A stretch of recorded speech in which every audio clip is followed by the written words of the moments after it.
The year is 1518. The place is Strasbourg, a bustling city in what is now France.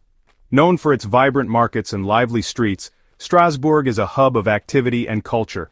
The air is thick with the scent of summer, filled with the sounds of merchants calling out their wares and children playing in the streets. But a strange and terrible affliction is about to grip the city. It begins quietly, almost unnoticed. A single woman steps into the street and begins to dance, her movements erratic and uncontrolled. Soon the streets will echo with the relentless rhythm of stamping feet. More and more people join in, unable to stop themselves from dancing. This is no joyous celebration, however. The dancers are in agony, their faces contorted with pain and fear. This is the dancing plague, a bizarre and terrifying chapter in human history. For days, weeks, and even months, the people of Strasbourg will be gripped by this strange compulsion. The citizens of Strasbourg are about to face a foe unlike any other. They watch in horror as their friends and family are overtaken by the dance, unable to help them. It is a foe that will twist their bodies and minds, leaving them helpless to resist its strange and terrible power. The dancers are driven to the brink of exhaustion, some even to death. The city's usual rhythms of life, the commerce, the laughter, the love, will all be swept away by the relentless tide of the dancing plague. The once bustling streets will become a scene of chaos and despair, as the people of Strasbourg struggle to understand and survive this inexplicable phenomenon. The plague's first victim is a woman named Frau Trophia. On a seemingly ordinary day in July, she begins to dance in the street. Her movements are erratic, uncontrolled, her face a mask of confusion and fear. People stop and stare, some laughing, others whispering in alarm. This is no ordinary dance, this is something far more unsettling. Frau Trophea dances on, seemingly oblivious to the world around her. Hours turn into days, and still, she dances. Her feet bleed, her body aches, but something compels her to continue. What sinister force has taken hold of her? What unseen puppet master is pulling the strings of her tortured dance? As the days pass, more people join Frau Trophea in her relentless dance. What started as a solitary, inexplicable act of one woman soon becomes a communal frenzy. The townsfolk, initially curious and bemused, now watch in growing horror as their friends and neighbors succumb to the same uncontrollable urge to dance. The city council, desperate to contain the growing madness, makes a grave error. In their panic, they consult local physicians and scholars who offer a bizarre solution. They believe that the only way to cure the afflicted is to let them dance it out, to exhaust the madness from their bodies. They believe mistakenly that the afflicted simply need to dance their ailment away. This misguided notion leads to a series of tragic decisions that only exacerbate the situation. They commission the construction of a wooden stage in the marketplace. The stage, they hope, will provide a controlled environment for the dancers, a place where they can be observed and perhaps cured. Musicians are hired, and the stage becomes a platform for the city's growing legion of dancers. The musicians play day and night, their somber tunes intended to soothe, but instead driving the dancers to greater heights of frenzy. The stage, intended as a cure, becomes a crucible. The dancers, now numbering in the hundreds, writhe and twist in agony, their bodies pushed to the brink of collapse. The ceaseless beat of the drums, the mournful strains of the pipes only fuel the dancers' frenzy. The music, meant to be a balm, becomes a relentless tormentor, driving the dancers to the edge of sanity. What began as a local curiosity is quickly spiraling out of control. The marketplace, once a place of commerce and community, is now a scene of chaos and despair. Strasbourg, the city of light and learning, is becoming the city of the damned, ensnared in a macabre waltz with death. The once vibrant streets are now haunted by the specter of this inexplicable plague, a grim reminder of the fragility of human reason and the darkness that can lie just beneath the surface of civilization. The plague spreads like wildfire. Within weeks, hundreds are afflicted. The streets of Strasbourg transform into a nightmarish carnival. The relentless drumming, the shuffling of feet, the cries of the exhausted and the dying, these are the sounds that now fill the air. The city's resources are stretched thin. The sick and dying overwhelm the hospitals. The stench of death hangs heavy in the air. The authorities, their initial attempts to manage the crisis failing, resort to increasingly desperate measures. They ban dancing within the city walls, but the decree is unenforceable. The plague has a life of its own, consuming all those in its path.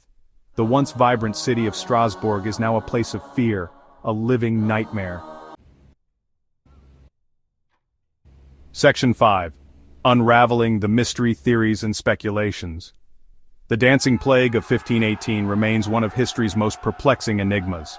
Over the centuries, numerous theories have been proposed, each attempting to shed light on the darkness that descended upon Strasbourg. Was it mass hysteria, a collective delusion that swept through the city, or perhaps ergot poisoning, caused by a fungus that can induce hallucinations and convulsions? Some historians point to the intense religious fervor of the time, suggesting the dancers were caught in a trance-like state of religious ecstasy. Others posit that a rare neurological disorder, perhaps exacerbated by stress and anxiety, might be the culprit. The truth, however, remains elusive, shrouded in the mists of time. Section 6. Echoes in Time, Mass Hysteria, Then and Now. The dancing plague, while extraordinary in its scale and duration, is not an isolated incident. History, both ancient and modern, is replete with cases of mass psychogenic illness. From the laughing epidemic in Tanganyika in 1962 to the fainting spells that plagued a high school in Tennessee in 1998, the phenomenon of mass hysteria continues to baffle scientists and historians alike. These incidents, though diverse in their manifestations, share a common thread: the rapid spread of unusual symptoms, often with no identifiable organic cause. They serve as stark reminders of the powerful and sometimes unpredictable ways in which our minds and bodies interact, particularly in times of stress, uncertainty, and social upheaval. Section 7. The Contagion of Minds, Understanding Mass Psychogenic Illness. What causes mass psychogenic illness? The answer is complex and multifaceted, likely involving a confluence of psychological, social, and cultural factors. Stress, fear, and anxiety can weaken our psychological defenses, making us more susceptible to suggestion and imitation. In a tightly knit community, like Strasbourg in 1518, these emotions can spread like wildfire, creating a fertile ground for mass hysteria to take root. Cultural beliefs and expectations also play a role. In 16th century Europe, with its deep-seated beliefs in demonic possession and divine retribution, it's not hard to imagine how unusual behavior could be attributed to supernatural forces, further fueling the flames of fear and contagion. Section 8. A Mystery for the Ages, The Enduring Enigma of 1518. The dancing plague of 1518 continues to fascinate and horrify us, even after 5 centuries. This bizarre event, where hundreds of people in Strasbourg danced uncontrollably for days, remains one of history's most perplexing mysteries. What could have driven these individuals to dance to the point of exhaustion, and in some cases, death? It stands as a stark reminder of the fragility of the human psyche, illustrating how our minds can be influenced by unseen forces. The psychological and social pressures of the time may have played a significant role in this phenomenon. The powerful influence of social dynamics is evident in how the dancing spread rapidly through the community.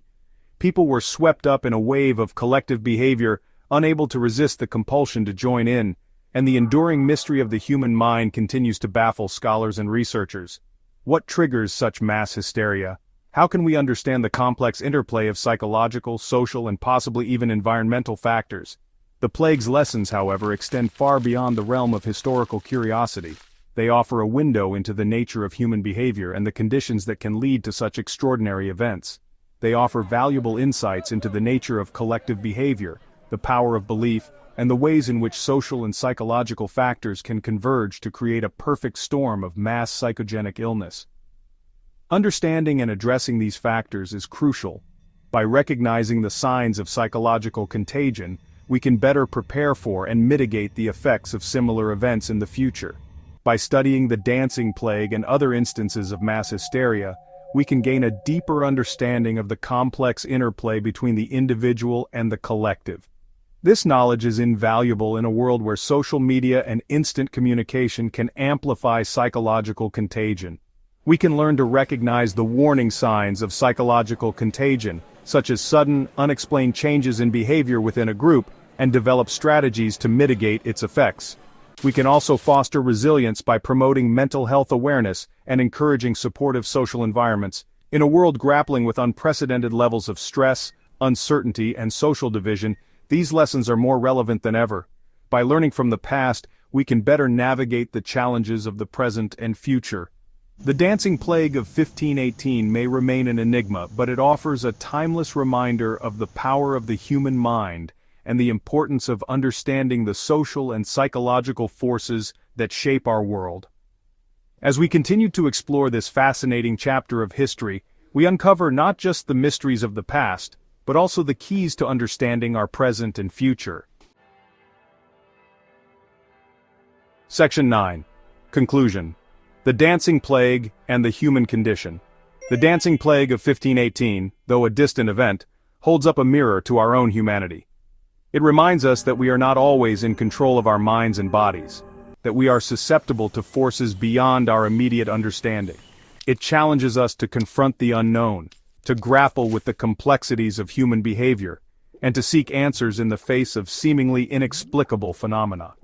The dance of death that consumed Strasbourg may be over, but the questions it raises continue to echo through the ages, urging us to delve deeper into the mysteries of the human mind and the enduring power of the collective.